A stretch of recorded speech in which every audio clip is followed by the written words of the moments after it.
you doing, dude? Did you wait for me to have my drink up to my face when you asked that? Classic shitbag Lewis there. I'm really good. Echoing what I said. When the clocks went forward, got up this morning, big dog walk. I'm in a good space. What about you?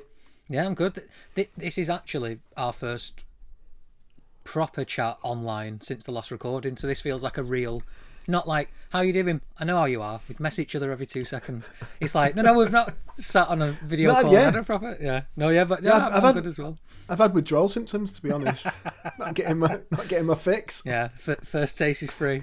That's how he gets you, and he will get you. I will quickly mention before we go into chat today, again, thank you for people who've been interactive with us on previous episodes. Make sure to follow us on Instagram via DRH Pod, and basically any platform where you think you can listen or watch to a podcast, just search DRH Pod. We're there, or just Google us, whatever, you'll find us. Yeah. Or let us know if we're not on something, and then we can do something about it. Yeah, in fact, that's way more helpful. Drop us a message on Instagram if we're not on your platform of choice. Although, how would you know that we're saying this? Oh, Inception. Oh, yeah. Yeah. Talk about going down the rabbit hole. But yeah, every single like, subscribe, comment, follow, it all does genuinely help in the pesky algorithms of today. And it's just nice that it gives us something to do other than talking to each other. But I have noticed a little bit of an uplift on the downloads for some of the season overviews, so like Twin Peaks and Mandalorian. If you've not already, go give them a download, go give them a listen, go give them a watch. So again, if people are enjoying us doing like a going down the rabbit hole on a particular series, let us know. An obvious one is Invincible. Once that's come to its run, we're going to talk about that. I mean, I'll quickly bring up today. Let's just get into it now. Yeah, the first 3 episodes I think we've both watched. I've also watched the others since then, but focusing on the first 3. Yeah. Again, without spoiling too much for people who haven't yet caught up to it, because I do feel like it's a little bit under the radar. I think people look at that image. For example, we posted an image on Instagram at some point of one of the images of the season, and you would look at it and go, "Oh, it's another superhero. Cool." Oh yeah, another one. Yeah. Oof. And it's called Invincible. What a basic, cheesy name. And as you watch it, you go, yeah, it's very meta. It feels like a less grumpy Alan Moore is doing a modern superhero series. That's the vibe I get. Do you know what I mean? It's funny you mention Alan Moore, because I feel like sometimes when my beard's a little bit too big that I've taken on this sort of Alan Moore look. Do you know what? As you were saying it, almost like a psychic moment of his face just overlaid on yours. I'm like, yeah. But you know what? I've been waiting weeks to say this. I just keep forgetting to do it. But who I think you look like? Oh yeah, you did mention this to me. Go on. I think you look like Sokka from from Avatar. I'll take that. Like that's what I said. You were really worried that I was going to say something. You were like, "Oh, you shit, Charlie." But you know what? It works. Yeah. I'd let you lead an army. I am currently. This is how cool I am. Never mind the pair of us. I'm currently RPGing as Zuko from Avatar. As I say, as Zuko, as a totally, trademark friendly rip off of that character in a D&D campaign. So nice. It's close enough. It's the shave and the hair and I'll take it. Yeah. I like it. It's a strong look. Mean, I'm glad that in a series of super powerful martial arts experts, you pick the comedy guy with a boomerang for me. But you know what? Like, he always has to find some sort of, like in the middle of every pearl, there's a bit of crap. He always has to find the crap. But he has a great story arc. Like he goes from literally the comedy relief. He almost embodies all the sort of like the floating in the air, the exclamation mark, and the the sweat bead and all that sort of stuff that we don't tend to like. Yeah. And then by the end you go, oh shit! Like he's actually developed quite a He's a proper strategic warrior mind. by the end. Yeah. And he becomes a bit of a sword master. Screw it, it's a good one. I'll take the negative out. Invincible. So, Right. yeah, I'm absolutely loving it. So, for those who don't know, it's essentially it's from a comic written by Robert Kirkman. It's one of those things where I'm tempted to say it's quite a cult hit because it's not quote unquote mainstream, but it sells pretty well. People who are into comics know about it. I mean, there'll be plenty who don't, but again, there's enough of an audience there that, you know, Amazon picked it up to make a series from, for example. Seth Rogen and Evan Goldberg, who are behind Preacher and a few other things as producers, are behind this as well. So again, they love comics, they love comedy, especially dark comedy. Yeah. And it focuses on the surface around a young Asian American guy voiced by Stephen Yeun, which is great. We always enjoy him. Another Robert Kirkman crossover as well. Yeah. And he's the son of this universe's pseudo Superman, just all powerful hero. Yeah. And it's about him coming of age, finding his powers, his dad training him. But pretty much straight away, I think the end of the first episode or the second episode, you realise that there's way more to this. It's way darker than it sounds. JK Simmons voicing Omni-Man, which... I'm just messing with my headphone lead there, throwing it around. But yeah, I was going to say, just before we started recording, it's going to be a very JK heavy episode. This, just looking at the stuff that I've been watching. But we'll get into that. We'll get into him in particular probably later on. But let's try and stick with Invincible. Yeah, I remember we talked about it quite a while ago. Just messages back and forward saying this is coming out. What are you thinking? And then, like an idiot, I totally forgot what date it dropped on.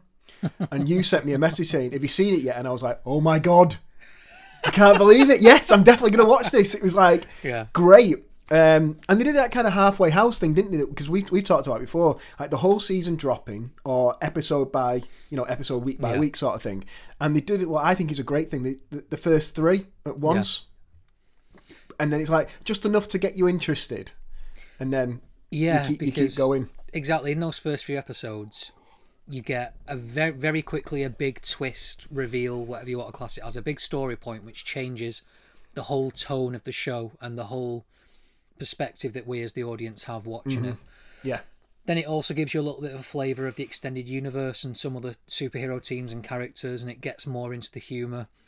But funnily enough, it also then, the story semi-embeds itself back into a more normal sort of arc after the big reveal, which even in those first 3, it perfectly dances that line of, you know, this isn't just your classic superhero story, but then at times you're like, but it kind of is. It's just like a nice, fun way of doing it. Before you watched the series, sorry, did you do any research into the story or anything like that, or watch anything to do with it, or look? No. So I went in with as little knowledge as possible. I knew of the exactly series. the same. Yeah. And it definitely benefits from that. So anyone who's not watched it yet, I recommend, if you're unsure, don't bother Googling it. Just give the first couple episodes a go. And if you're not in at that point, you're not in. And that's fair enough. Yeah. I mean, I'm partway through watching the MCU. So I think that's quite a big thing to go, I'm not sure, I'll just give it a go. No, I feel like with Invincible just having the first 3 episodes initially and then each week, there's enough of a little amount to just give it a shot. If it's not your thing, that's absolutely fine. It's not like going to take a massive commitment out of your, time out of your life to go for it. But try not to do anything and go in as blind as possible, because I think the twists and the sort of the playing against type, you're really going to enjoy. Yeah, and I knew of it. I knew vaguely. So I knew the surface level version of the story. I knew that it was quite a progressive comic, giving a new perspective of a mixed race Asian American character. I knew that it had quite a diverse cast of characters, and I knew that it was quite funny and quite upbeat. What I didn't know was the darker side of it, which is why me saying that doesn't ruin it for anyone at all, because actually I did watch one trailer before before the series dropped, and I might have even messaged you to basically say maybe don't watch the trailer, or maybe watch one and not too many, because there were a few semi-spoilers or a few things that was very obvious there was a darker edge, which it would have been nice to go in totally without it. But then I also think, would I have been as quick to watch it without knowing that at least, like, you know, wink wink nudge nudge, there's a little bit more to it than, you know, than you expect. It is difficult, isn't it? And I think when you watch and read as much as we do, I have this thing, and I know that we've spoke about it before, that once I read or watch a property and that first spark in my mind goes, oh, I'm interested, I kind of try to back away as much as possible, then go, I can't be any more interested. All it can do is either ruin it for me directly, or give me enough of a hint where I'll work out. They give me the A and the B, and I've worked out the C, the D, and all the rest sort of thing. And I don't think we're unique in that. I think a lot of people who, you know, who are interested and fans of particular genres and properties, that it's quite easily done. The way that we've talked about, like, if Captain America meets a character that you don't particularly know a lot about, you can pick up a lot of the stuff on what that character is like based on Cap's reaction to them. You've worked that out yourself because you know Cap's character enough. So transpose that onto like a property that you're interested. You can work it out, and you're only going to ruin it for yourself. Yeah, definitely. I mean, you'll hear that, you know, Seth Rogen, Evan Goldberg are producers or executive producers. Amazon have got money behind it. It's written by Robert Kirkman, the source material. So there's enough things there to connect the dots to go, okay, Walking Dead, great cast. Producers behind it have produced, like, you know, I think they're involved in The Boys, they're involved in Preacher, so it's like there's enough, and I know vaguely what the story's about, so like there's enough there to go, right, I'm going to give that a go. I'm a little bit old-fashioned in that I quite like when they release things like sometimes some stills or on-set images or concept art, for example, and like early production designs. I'm more of a fan of when they release things like that than like a 3-minute trailer, which basically, you know, sort of bullet points that the narrative you're going to watch. I'd rather see maybe a teaser. At the same time, don't just release the title image of 30 seconds of audio and a voiceover and expect them to get excited. But if you release like a 10-second clip from something that doesn't give anything away but gives you a flavour, or if you release concept art and a little bit of music, I'm more, like you say, I'm more like, oh, okay, yeah, I'm into this now. I'm not going to watch anything else. You sparked it. But I think for a lot of people, there's so many things out there now. I don't blame people at the same time for needing to see a decent trailer to know whether they're in or not. Yeah, do you know what I mean? Well, I mean, we've spoken about it before with comics, that, you know, where's a good jumping on point, and, you know, where can you start? And I think you actually said that every comic is someone's first comic. Yeah, Stan Lee said it before me, but I'll take it. I meant within our pod. Yeah. There's a world outside our pod. This could be someone's first, you know, time possibly getting excited about watching, you know, an animated series, regardless whether or not it's based on a comic or whatever. Just that visual, that sort of this time, it's like, for whatever reason, this is the one that they're interested in, and maybe, you know, a more fleshed out trailer is better for them. So and there's even, I think this is a whole other topic, but there's even that thing of not over-promising or under-delivering, which sometimes trailers can do. The obvious one is Suicide Squad, where you had this trailer with the music and it was edited, and it was one of those trailers where it sets a trend for the next few years, where now every trailer's cut to the beats of a song, the beats of a cool track, and you have this like, oh, I'm going to go into this film, it's going to be like all about energy, and then you watch the film and you're like, oh, okay, right. And there's a delicate balance, definitely, of not making the trailer better than the film, but also not spoiling it, because I also think, so I used to think I was being a bit of a snob when I said things like, kind of with what we've both said of, I'll watch a trailer and I already know what's going to happen in the film, so it's kind of ruined it for me. But actually, more people than you realise pick up on that. Audiences aren't, you know, totally ignorant of film language and film culture, it's a pretty mainstream sort of way to consume art, especially now with streaming services. So I actually think I think there's definitely, from really creator driven stuff where the creators have more hands on than the studio, I'm definitely noticing better trailers where even if it's 3 minutes of the film, there's enough there to not just go, oh well, you just saw the big finale and you saw the big boss battle at the end, so I won't worry about it now. There definitely used to be this thing where you could almost watch the trailer compared to a movie and go, is this even edited by the same studio? Like, what's happened? What's going on here? It's different people, isn't it? There's specific people who edit the trailers. But I think now,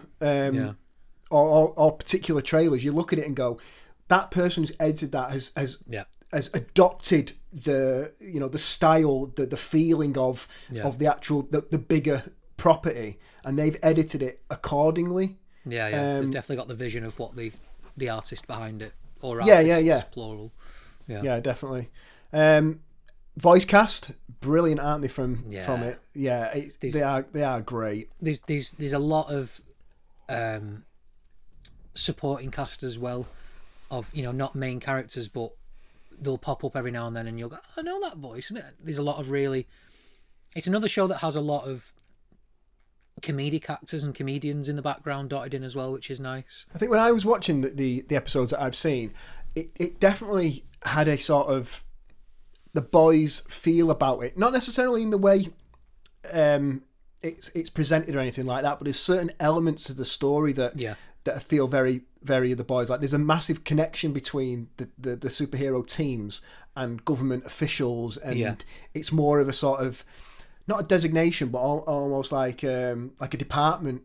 It has that sort of feel to it. But I'm not as big a Dragon Ball Z or Dragon Ball GT or whatever it is as you are. But there's a certain story point regarding one of the main characters in Dragon Ball that I felt within Invincible.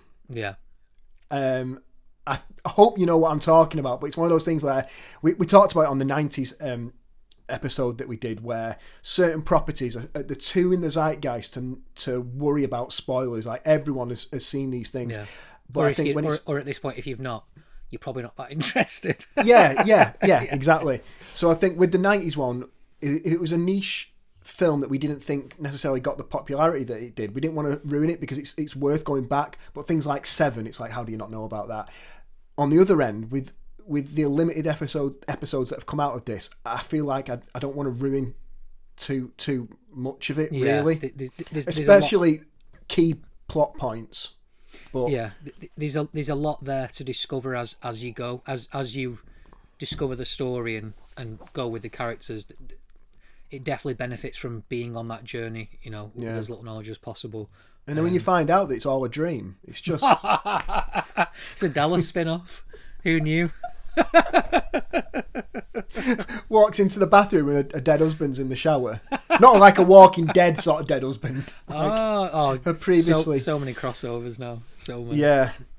It's I in terms of the animation style, I get Young Justice vibes. I think I messaged you about which it has a certain look to it, and even that is, we'll talk about it at some point, I'm sure, but that is canon and set in like the DC universe. But the fact that it's sidekicks and the fact that there's humour and that younger feel to it, it almost feels like a homage to the bigger characters at times, and that's what this does very well, where there's a lot of characters who you can definitely see the blueprint of, well, this is their version of Batman, and this is a different way of doing it, and this is their version of Wonder Woman. Especially DC characters, I feel like it homages a lot. There's a few Marvel ones in there, or a few team names and team dynamics where you notice it, but I definitely get heavy DC homage and parody vibes. It's not a criticism of the DC universe. There's definitely characters reflected there, but I don't think. I mean, I think Kirkman is a big comic book lover. So I mean, again, Walking Dead, obviously, but I think he's very well versed in the big stories and has a lot of love for them, and you feel that through even through the times when it almost mocks certain characters and certain ideas. I'm usually one to not take that as a criticism. If it's within the comedic context, it feels more like they love it and they want to poke fun. I think if it was more serious in tone, is where I'd start to go, this is more of a criticism or a critique. Yeah. Again, Alan Moore's Watchmen is it is a bit tongue in cheek at times, but that is more of a critique of the idea of superheroes and comic books and things, and it's great for it.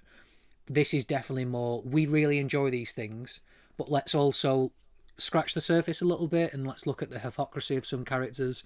Yeah. Let's look at the real consequences of, imagine if there, and again, this isn't the most original thing, but imagine if there was a Superman. Can we really trust this all-powerful being who could punch a planet in half just to go, well, he looks like the all-American Boy Scout, he must be the good guy, or there's a whole team of heroes and some of them are aliens. He's got a mustache, he must be trustworthy. Yeah, that's what they say, right? Yeah, that's exactly what they say. No, you've teamed it with like a goatee thing, so that's you've gone the opposite evil. way. Pure evil. Yeah, any positives from this, negatives from this, mate. That's what you've done there. But yeah, these this idea of, imagine there's a team of super beings. Some of them are aliens, some of them are interdimensional, some of them are magical, and we're just like, yeah, they're the heroes because they've done good so far. And it's that idea of like, do you need some kind of government oversight? Do you need a shield type department of a government? I really like the fact that they've done it obviously as a specific choice, that this person is like this character you already know. Yeah. So therefore, without even trying, you put all that back knowledge loosely around that person or that character. It then lets them pull the rug out from underneath you so much more violently when they go in a different way. I don't mean in a negative way. They could just, something happens and you go, oh, I wasn't expecting that because I thought this person was more in line, with Batman or more in line with Starfire or something. It almost, it's that classic makeup of a joke, innit? They take you down this route, so at the end suddenly reveal this way. Yeah, it's all about building tension, and then sideward step, go down a different route, and that's the shock value, and again, comedy, it heavily leans into it, so that's always enjoyable. Yeah. I mean, I love the art style of it as well. I kind of, when I first started watching it, I was like, I really, really like this. It's very, very grounded in reality and physics. As much as a comic book can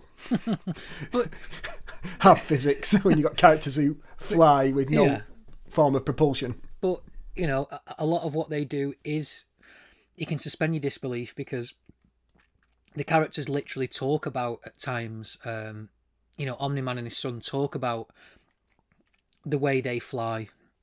They mention in one of the episodes that, I think he says to his son, most other heroes, they fly because they propel themselves. Some of them are like shoot energy and they can fly and that kind of thing. And he literally says something like, "We create our own momentum, we create our own force." And not only does it ground it in reality of, I get how they fly, I get the mechanics, and there's a certain level of believability, but then it also further says, but the reason this guy's the Superman or beyond the Superman of this universe is like, oh, I don't need to propel myself to fly. I just fly. I'm my own propulsion. Yeah.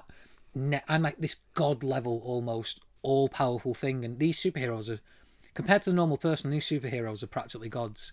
I'm a step above that. I'm even above that. It's nice to hear characters talk about that kind of thing, because some of people's favourite comic book stories of them big titles, for example, might be moments where there'll be a scene of the Justice League in the Watchtower, and two of the characters happen to be talking about who's faster, Flash or Superman, or this idea like, this is interesting. Let's get into the nerdy teenage boy side of things, of pitting characters against each other. What, you don't just enjoy them fighting each other and the big action set pieces? That as well. It's nice to have a mix, which it has. Which Invincible, it definitely does have. I'm expecting big things from it. I want it to be good, and I think at this point I've not seen anything that's made me worried that it won't deliver. What we're all hoping it would be. Well, I'm going down the rabbit hole of buying the comics at this point anyway, regardless of even if the series goes off the boil and doesn't hold up, I'm invested in that universe enough where I want to read the comics. I want to really get into it. Funnily enough, other people thought the same, because it's hard to get a cheap or decently priced copy from a publisher. A lot of secondhand market out there, which people are not nice about the pricing. because they don't have to be. Yeah. Yeah, I mean, I really hope it does go a different way than the comics. Like, so you get 2 cracks at the whip of seeing these characters that you now like, invested in, and seeing them in slightly different situations. Yeah.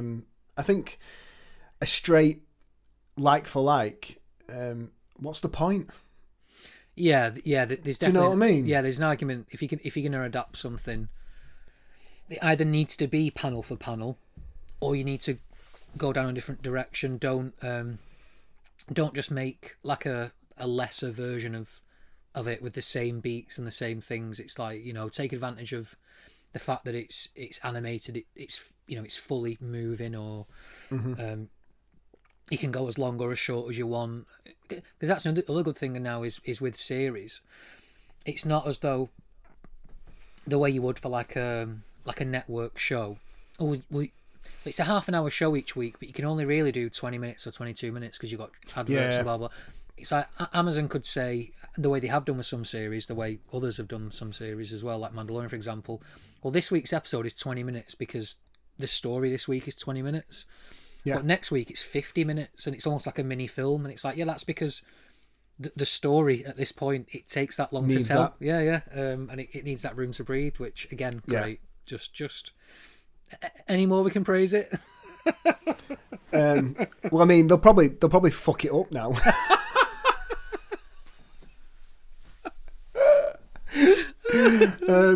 Sorry, I mean, not sponsored by him. Sure, Jeff Bezos is worried, or whoever takes over. Oh yeah, about our contributions. Yeah, I reckon it keeps them awake. If they don't like it, no one's going to. Make sure it's good. Yeah, it's funny, isn't it? Because I think like certain things are lining up. How we've talked before, it's like it's not that we dislike DC or Marvel. A lot of our love for comic books, animated series, certain types of movies are based on DC and Marvel. But we've both got quite a heavy interest in outside of the big two, and it seems like a lot of people who've got money to make things have also gone. Yeah.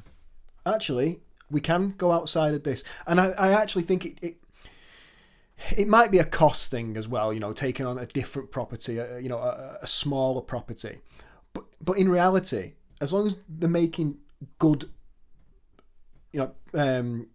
shows or films, or it just enriches the whole thing, the whole community of a good Marvel film is going to get people liking comic books. It's going to get people liking comic book films, TV shows, and then they end up watching something that's not Marvel and enjoying that, and then it feeds back in, and it just bolstered the fandom for the whole thing, really. Yeah, and I think something you say there as well. I think about feeding back in. I think, I mean, at least on Disney's part and Marvel's part, they seem to realise that people liking stuff that isn't the big two or isn't mainstream stuff only helps their own cause. Yeah. Because even if people are contrarians like me and go like, well, I mainly love stuff from Image, as though they're a small publisher anyway, but I mainly love, it's mainly creator-driven stuff. I like to feel the writer's voice through the story. That person is still at some point going to go, yeah, but Batman's got loads of really good books. Like, Captain America's got loads of great stories. Wonder Woman, there's tons of great stories. There's whole time periods to now read that maybe the more people are educated and versed in the language of comic books and I say alternative media, I'm still in that mindset of comics aren't cool when they have the cool thing. The more people, the more people know how to read that and how to buy into that kind of world, the more they're also going to gravitate to the more mainstream. There's a reason they're the mainstream, the big two. Pretty good for a long time. Do you want to touch on Jupiter's Legacy? Yeah, let's do it. Yeah, I think it does kind of make sense. And initially, my point of Invincible going down a different route to the comics, I personally, when watching the trailer for Jupiter's Legacy, it does feel like it's going down a different route than the comic book. Yeah. Not just on the bulk of the story, but also where it picks up within the story, and it's actually it seems to be mixing pre the opening of the book and then post what you would expect to be happening, and kind of bridging them together. Yeah. Because straight away they're talking about the island in the trailer, and that doesn't come into the books like page 1 or 2. Like that's trickle fed later on, like their origins. I think it looks great. Some of the sort of stills that I'd saw behind the behind the scenes filming kind of looked a bit pantomimey. But again, what you've got to remember is that I'm not seeing it through the lens of the recording, of the filming of that. Yeah. I'm seeing it through like maybe a smartphone half a block down the street. So the context is way off. Yeah. And the character, what you imagine strutting down the street, it's like, oh, actually, is that just the actor walking? And, they're shrugging something off, like, and is that just Josh Hamill shrugging off all his cool in a spandex costume? Just too much of it, like, God, this cool. I woke up with excess so cool much today. Handsome oozing off me. I've got to go for a walk before the next take because there's too much handsome to go on the camera. A team of runners come in and like they try to de-cool and de-handsome You try and rough him up, but then he just looks more rugged, and you're like, oh, now he's even like, more. Oh handsome. no, he's gone the other way. Shit. We like Josh Hamill. I'm just gonna throw it out. Yeah. So with those images in mind, it's kind of like, no, try to imagine, or don't take it as that's what the finished product's going to be. But now I've seen the trailer, it's like, oh, that's different, and it's similar and different enough from the comics for me to go, yeah, I'm still in for this. Like, I think it's going to be. It's hard to talk too much about without going into spoilers, and this is one that again benefits from, especially. I mean, presumably the series will as well, but especially the comic. Again, very early in the comic, some big things happen that you don't necessarily expect would happen, and it's worth people reading, and just experiencing that as sort of as cleanly as possible. And the comics, it's not a massive amount to get through. Like it's no, I think it's 2 volumes of Legacy, 2 volumes of Circle. Oh yeah, and I don't think I've even read Circle at this point. But it's Mark Miller and Frank Quitely who do the book, writer and artist. Mark Miller, who is really good at both writing for the big 2 and, similar to Invincible, writing stories that homage, parody, pay tribute and critique the big 2 and traditional superhero tropes, and the Jupiter's franchise is a perfect way to have both, to really truly have your cake and eat it. Like you say, some of the choices do look cheesy. There's from the trailer there's a little bit of Watchmen vibes of the stuff from, like, for example, from Zack Snyder's Watchmen. I know it divides people, but it's good. Get over it. The shots. I'm on board. I love the great. movie. I think brilliant. The shots of the Minutemen from like the 30s and 40s and that almost old Hollywood look of heroes. There's enough of that in here where you do go, oh, it is a little bit cheesy and it does look a little bit too clean, and oh, okay. And then you see what you're talking about, the more modern stuff or the stuff we'd expect from the comics, where you go, oh, it's just got really dark. And another one which I hope dances that line well of, we're going to show you cheesy superhero, old Hollywood cliche, and we're going to lean into it and tell a story through that lens. But then we're also going to show, what does that really mean now? And actually, is that a facade? Is that just the idea of these superheroes, they're all powerful and well-intentioned, and it's like, yeah, but that's basically a nuclear weapon walking around, and you're just going to trust that they've got good intentions. Like, and even if they don't, at a certain point, what can you actually do? Even if the government says we're not happy with that, it's like, well, you might not be able to do too much about it. I kind of feel like, when it came to it, you're in favour of the Sokovia Accord. Like, I really think you are. I don't know about in favour, but I get it. I thought you and Cap were like. I know I am Team Cap sync. though because Chris Evans. Well, it don't sound like it. Look, this is what it comes. Oh, you're down a big to. fan of Kurt Russell's son, are you? Oh, is that what it is? well, at that point, Told him I was going to do it. Yeah, Jupiter's Legacy, I think looks really good. I'm very excited, and I'm really liking the idea that we'll have Invincible animated show, and then we'll have Jupiter's Legacy, the live action one, and being able to watch those two different interpretations or on a different medium from their original, which is obviously in the comics. Yeah. So it'd be nice not to do a comparison, but to it'll be a just nice to look at what they've done. Watch. Yeah. I really think, and without confusion as well, because they're going to look very, very different. Yeah. On the screen. I just want to talk about another thing. I only watched it last night actually. Palm Springs, the film. It's funny how this has all worked out because JK Simmons is in it, who is in Invincible. Yeah. He's not the lead character in it. It's an Andy Samberg vehicle. He produces it as well with Lonely Island, so they're very Cha-ching. again, yeah. But you know what? They handle the comedy and sort of the pathos within the story of it really, really well. We talked about it. It essentially it's a Groundhog Day-esque property. Yeah. I did not know that going into it. We've talked about this on the pod before. Big Brooklyn Nine-Nine fan. Yeah. And Andy Samberg is a huge part very of that. central to that being successful and people liking it. Yeah. However, unlike a lot of other properties where there's clearly the lead, who's the big name, the funny one, he does not. His character or him as a performer. He doesn't have to be the centre of attention in every scene. There's people in there, and similar to when we talked about New Girl, is that there's the supporting cast are given the room to flex and do what they do without having to make Samberg or Zooey Deschanel in New Girl the linchpin, the only thing that can have the sort of the final curtain call, the bow in the joke. So yeah, Samberg's in it. There's actually a lot of the cast members who cross over between Brooklyn Nine-Nine and New Girl. Schmidt's dad in New Girl, is in it. Who is Sandy from the OC, going way back there.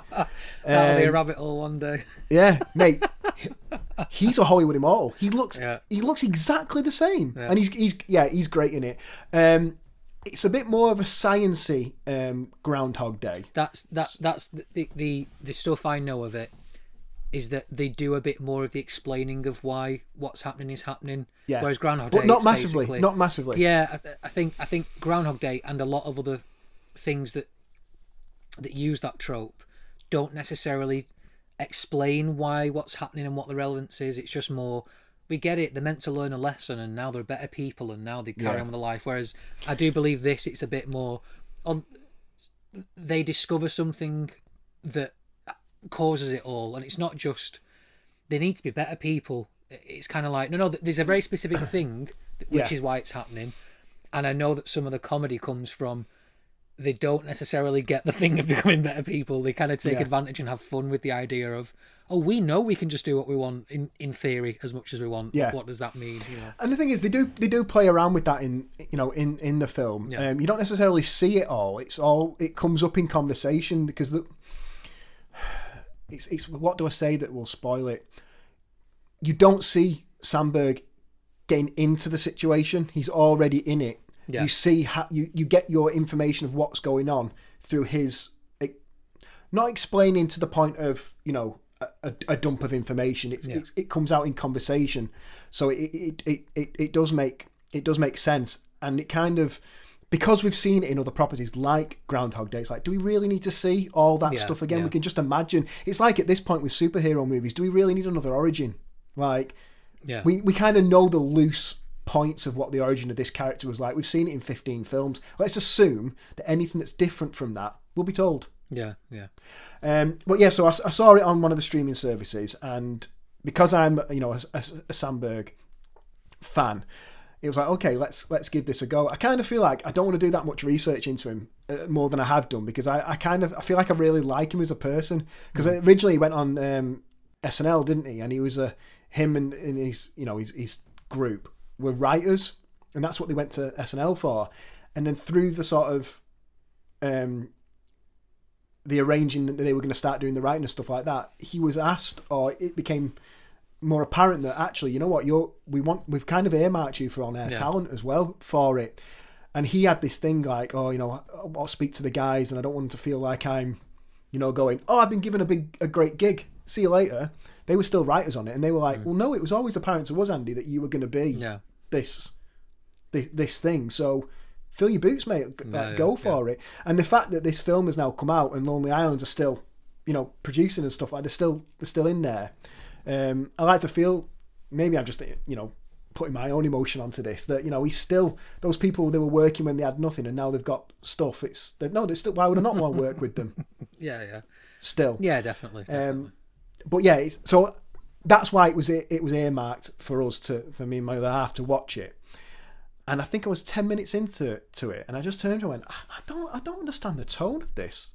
I feel in a weird place. I don't really get the tone of the movie. And it was probably about 40 seconds later.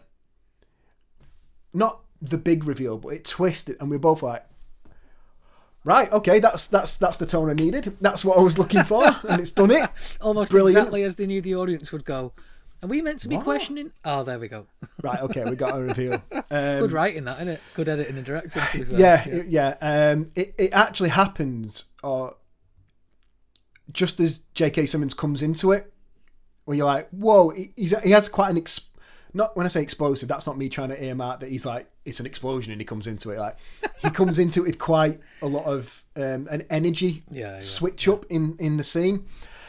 Yeah, it's a really interesting story and film, and I kind of feel like it almost like, again, it's not the person that you would want or who would do well in that situation. It's kind of like the everyman almost, like, what would you do in that situation? And Samberg is the us, and it's like, oh, you know what, I would have to learn how to cope with this and learn the skills that I need, because I haven't got anything that would serve me well in this situation.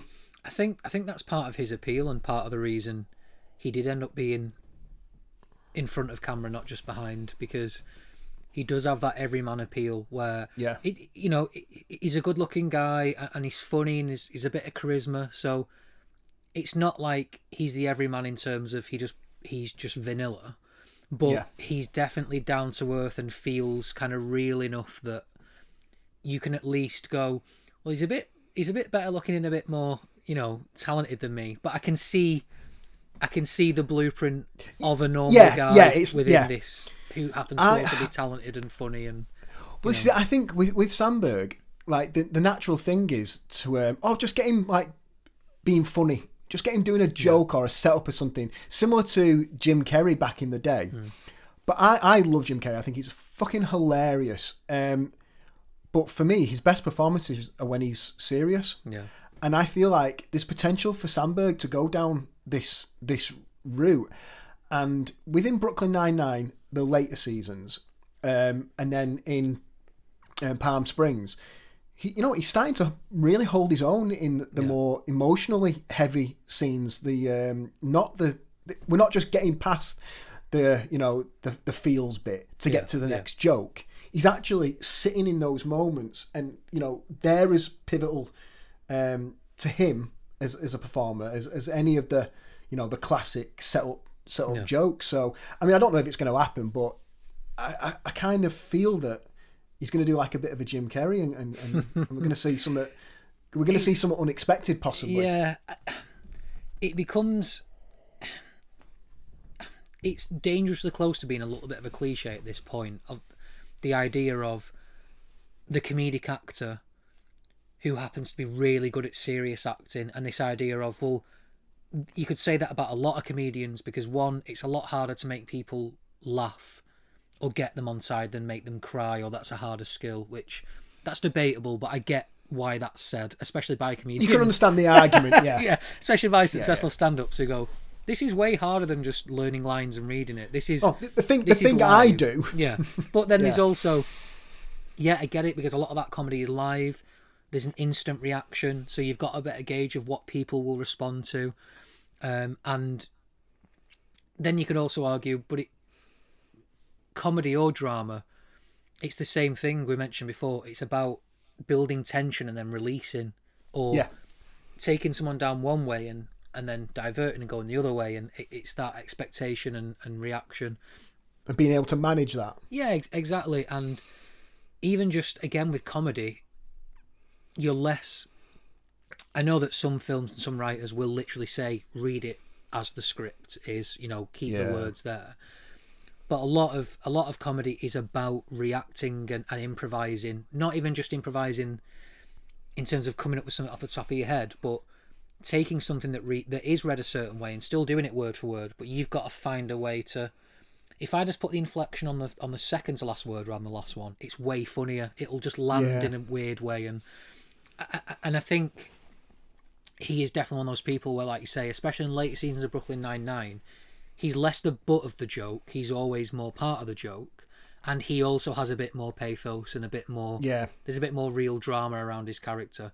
Similarly, though, if he doesn't do that, it's fine, because I also find that I've been guilty of this before, where I'm like, oh, they're really funny, I really want to see them in a serious role, but then I think, why? It's not better.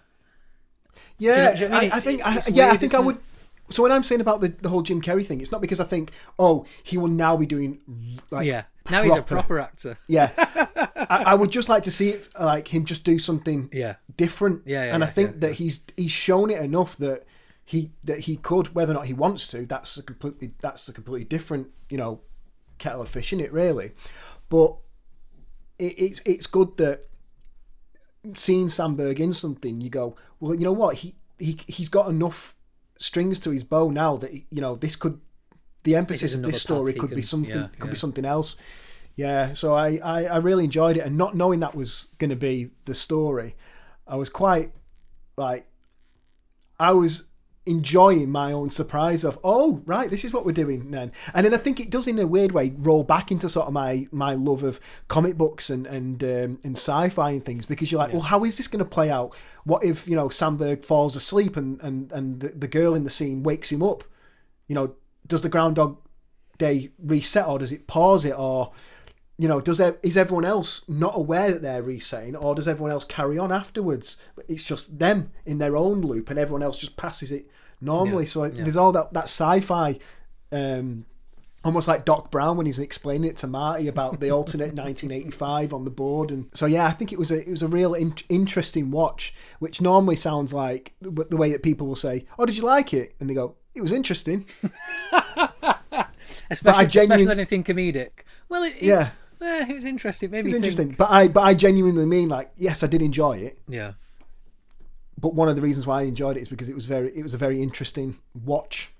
I seem to remember the Red Letter Media guys enjoying it, and if they enjoy anything that is on the surface quite a cliche comedy, and they're like, no, but it's actually quite good, it usually means it's a solid film. Yeah. If they like it, there's more than just the surface. Like, you scratch the surface, and actually, you know what? There's a world. There's the writing chops have done their research, that it's not just another flash in the pan surface sort of thing. So I really enjoyed it, and I would recommend it to anyone to watch. Nice little find. While we're on the subject, I binge watched Brooklyn Nine-Nine. I'm taking full credit for this because I mentioned this a couple of episodes ago, and you said, oh, I might have it as my what have I been watching sort of thing. So you're welcome, Lewis. You're welcome. I binge watched the latest season on UK Netflix, which I do think is the latest season. I could be wrong. It's maybe season 7 or 8. Regardless, it's the season with JK Simmons in it, which is great. It's a great, it's a great standout episode, actually. Yeah, he's very good in it. It's a great standalone episode to say, watch that, and you'll get the vibe. You'll get the vibe of everyone's character. You'll get the dynamics between people. You'll also get why I love the show and why it's so funny and why it, similar to what we've said already, it leans into cliche tropes of like a cop show, of an American police show, especially like a New York based one, but then also plays with those conventions and goes against type. And I've noticed as well, there's been quite a few really good guest appearances in the last few seasons where they've got like a JK Simmons who, in my mind, he was already quite a funny character actor and then went a bit more serious and lent into it. And now he's almost going back to doing these funny little... He seems to pop up in things where he does really funny roles. The first time I saw him anything, he was in an American prison show called Oz. Oh, and he plays Schillinger. Oh my Jesus Christ, man! I've still not watched it, but I've seen bits, and that his character alone was enough where I was like, "This is real." And then people since that I've listened to talk about it, and they're like, "Oh, you like a character? You're not gonna have a happy ending for him. It's gonna go bad." And I mean, he's a force in that show, isn't he? Well, yeah, and in my mind, that's like Game of Thrones before Game of Thrones, in terms of if you want a show where every time you invest yourself in a character, it's going to go bad. And everyone in it is firing 12 out of 10. Everyone is giving a career best performance, even though a lot of them have great careers after it. It's one of those shows that that might have to get a proper binge at some point soon. Oz. Oh, mate, I feel like Oz is the sort of thing that you'll have to couple it with a Disney film afterwards, just to have a bit of cleansing. With Wizard of Oz. With Wizard of Oz. I mean, I'll be honest, I don't think you should go into the real world after you've watched a couple of episodes of Oz. You do need a bit of a palate cleanser. Yeah. Like, it's dark, it's gritty, visceral at times. But it is a great show. Yeah. Brooklyn Nine-Nine's pretty good as well. Or maybe just couple it with a Brooklyn Nine-Nine. That'll be fine. Yeah. Set in the same universe, and that character. Oh God, can you imagine? That'll be cool. That's a twist. But I'm loving it, and especially these later seasons. You mentioned about in how Andy Samberg, he's not always the main focus. He is basically the main character, but he's not always the main character every episode. He's not always the focus. And especially in these later seasons, they really take advantage of having a really solid cast of, an ensemble. Yeah. And it being an ensemble piece. You'll find a lot of network, especially comedy shows, they will play it safe a little bit for the first 1 or 2 seasons, where they might have a really good actor in a supporting role. They don't really get to do too much because it has to be about, we need to ground this main character. We need to get people on board. Yeah.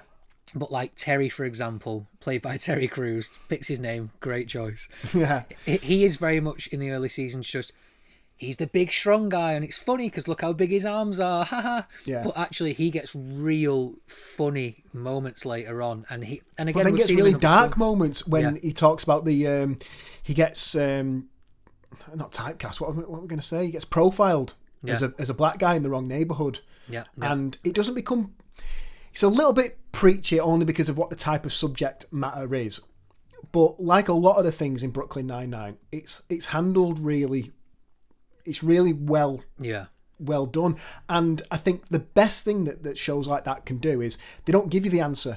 There is no answer. What is the answer? We're as a people, we're all on this journey of trying to sort of rectify and go forward with a better understanding of each other.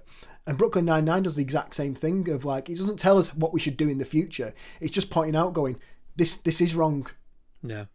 And we do need to sort of shift our thinking up, and then it will go on to a comedy bit afterwards, and it just get your audience thinking, going, oh shit. Yeah. Yeah, they definitely do very well, especially in the day and age when there's a lot of anti-police sentiment out there. And I'm not saying I agree or disagree, but any social issues of the time, it does well to react to them, to respond to them, and like you say, not give a clean, oh, well, the world would be better if you just did this, because it's like, well, no, things are a bit more complicated than that. Yeah. The reason problems haven't been fixed and don't get fixed straight away is because it's not as easy as saying, if you just do this, it'll all be better. And he as a character, his character wrestles with the idea that I get certain aspects of policing that don't seem fair or don't seem nice, but I get why they're there. But then at the same time, that doesn't just mean it's okay to profile people based purely on how they look. That's not the solution. No. But at the same time, abolishing the police and just stopping everything also isn't the solution. It's we need to have long conversations first about what questions is the next need to be asked and stuff, and it's not, we need to discover what to do just by talking about it, just having it along that way. And I think like the gay characters in it, the women in positions of power, the different ethnicities of characters. It feels, at no point when I've watched Brooklyn Nine-Nine have I ever gone, oh, that's not tracking, that feels a bit forced or a bit oddly toned or a bit oddly paced. It all just, you're 5 minutes into it before you go, that's interesting, because that's not the norm. Or that goes against brand. Do you know what it is as well? I think you just absolutely nailed why things that are a bit more heavy and a bit more deep do land so well. It's because it doesn't feel forced. You can tell that the writers and the creators behind it do have an opinion and have feelings about these issues. They're not doing an episode about race because, we need to, because something else has happened again that's bad. It's like, oh no, we want to talk about this. Yeah. We have experiences with this, either directly or through friends, family, which at this point most people do. At the same time, we're not going to get away from what this is. It's a comedy show. It's a bit of escapism. You're meant to watch this and feel good. Now, you can still think about things and go, oh God, yeah, that isn't right. At the end of the day, though, this is meant to make people laugh. You're meant to enjoy the characters. And the reason this show's like this is because there's so many real issues out there. You need a little bit of escapism. So it perfectly balances dealing with issues and heavy subjects every now and then with the comedy and real characters, because like you say, it comes from a real place. It doesn't feel forced. You're not going to roll your eyes at it like sometimes, I'll be honest, I can do sometimes with certain films and episodes, when it feels like you're either being lectured to, or you feel like, they don't really have a real understanding of these issues. They're doing it because they think they've got to. And that almost feels worse than just not addressing something. I'd rather you just don't address it than have a thought or have a real feeling about it. This perfectly says, like you say, we're not going to give you the answer because there isn't necessarily an answer, but these are things that are out there. Think about it. Oh, and by the way, Terry loves yogurt. That's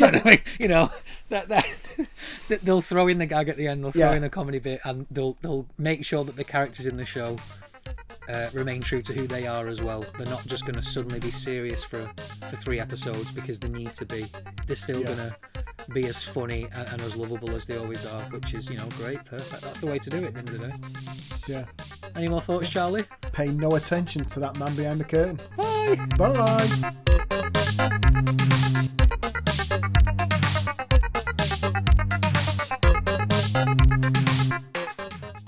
Oh no, he's gone the other way.